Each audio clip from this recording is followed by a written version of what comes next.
Real estate is one of the golden investments you'd be glad you did, but mentorship is also very important, and a newbie in investing in real estate. Here are some rules of Robert Kiyosaki that you'd find helpful.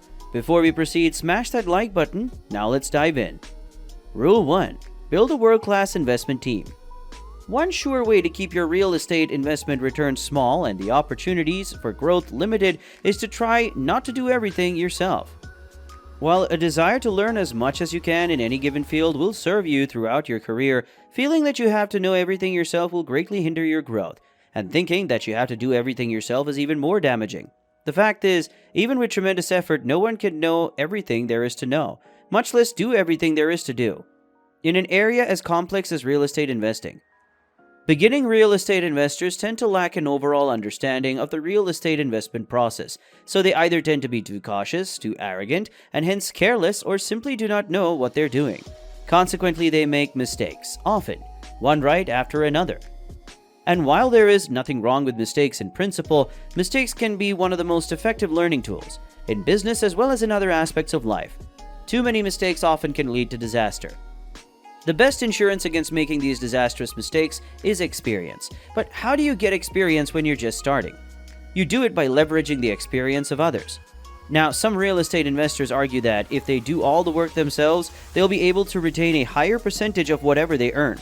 While that may be true on the surface, what these individuals fail to realize is that the right partners can increase the returns obtained in investment ventures, sometimes dramatically so. Rule 2. Plan your legal strategy. Making money is easy, but keeping the money is hard.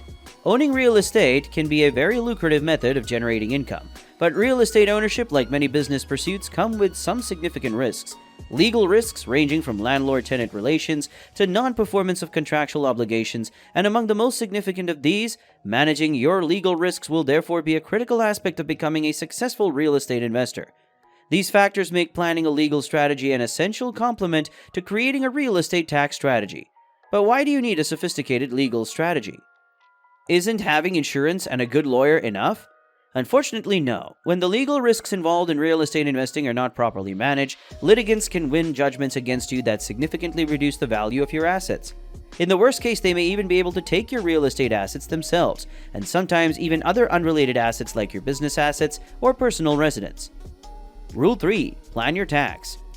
Usually, no one finds taxes to be a fun topic, but in real estate, taxes mean more money.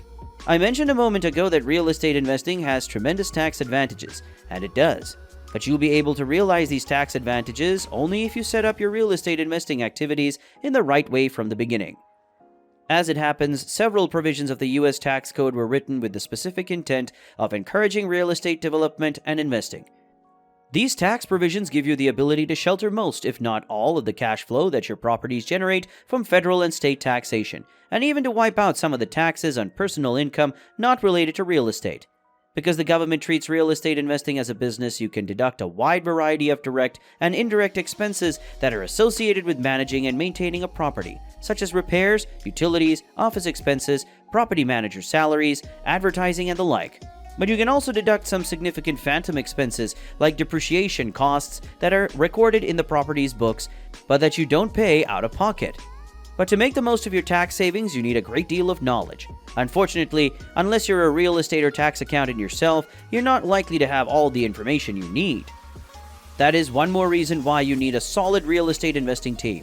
Your financial team can help you craft a real estate investment tax strategy ahead of time that can maximize the returns you receive from your real estate investments and legally and legitimately help you minimize the taxes that you owe on these activities.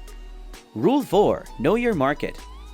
There is a well-known saying in the real estate industry that the 3 factors that are the most important in determining the value of a property are location, location, location. But the importance of a property's location extends beyond obvious factors like whether a neighborhood is run down or an office park is in despair. Indeed, the role of location in a property's value begins before you even start thinking about geography. It begins with the property's intended purpose. Just as most successful business owners launch their entrepreneurial ventures, knowing what type of product or service they want to sell, successful real estate investors almost always decide ahead of time the type of properties they plan to invest in. One reason for this is that the type of property you're targeting will dictate the locational factors you should consider. For instance, if you're looking at renting apartments, the local locational priorities of students, families, seniors, and other prospective renters are likely to vary widely. Therefore, once you've chosen a type of property to invest in, you'll want to carefully evaluate all relevant locational factors, such as transportation options, crime and safety, the proximity of schools, retail establishments and restaurants, population dynamics, zoning ordinances, property taxes, and many other factors, all of which will influence an area's property values far into the future. In my opinion, the most important question to ask is about job growth. Are new jobs more likely to be coming into the area, or are jobs likely to be leaving? Are the new jobs bringing in higher salaries, or does it look as if they could be lower? Even then, however, you're not done, because statistics and fact sheets can tell you only so much. You'll also want to drive the area in person to get an order and get a feel for the location in the same way that a prospective tenant or home buyer might do so.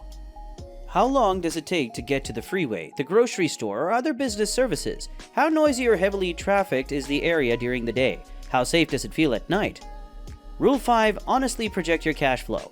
Once you've decided on a property type and investment location, it's time to start looking into specific properties. As you do, keep in mind that your primary purpose in becoming a real estate investor is to generate positive cash flow. And to make the kind of money you want, each property you acquire needs to generate a positive return. Otherwise, you're just wasting your time and scarce investment dollars. When an existing property owner is trying to sell a rental property, he or she typically prepares a financial pro forma.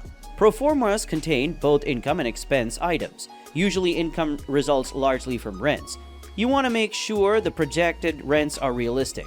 For instance, if rents have recently been increased in surrounding areas by 3% per year, they're likely to suddenly jump by 10% per year for the property you're thinking of buying. Or if only half of the apartments or offices within the property you're considering have been leased for the past few years, occupancy rates are unlikely to hit 80% or 90% in the foreseeable future. Likewise, you'll want to take into account all of the costs involved in purchasing and maintaining the property in question.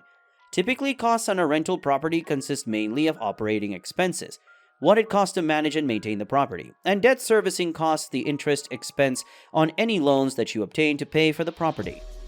But there also may be other hidden costs. Do you need to replace the furnishings or flooring in the units? Are there new government regulations that you need to comply with, or new permits you need to secure? How long are the typical delays between when one occupant moves out and another moves in, and so on? Making an honest assessment of the full range of income and cost factors will strike a great many properties off your potentials list, and that can be frustrating. But look at it this way. Eliminating high-risk or low-risk properties will significantly increase the probability that the properties that do cut will have a very strong chance of generating handsome cash flow for many years to come. Coming to the end of the video, which of these rules do you think is the most difficult to establish in venturing into real estate investment? Share your thoughts in the comments section, be sure to subscribe and like this video.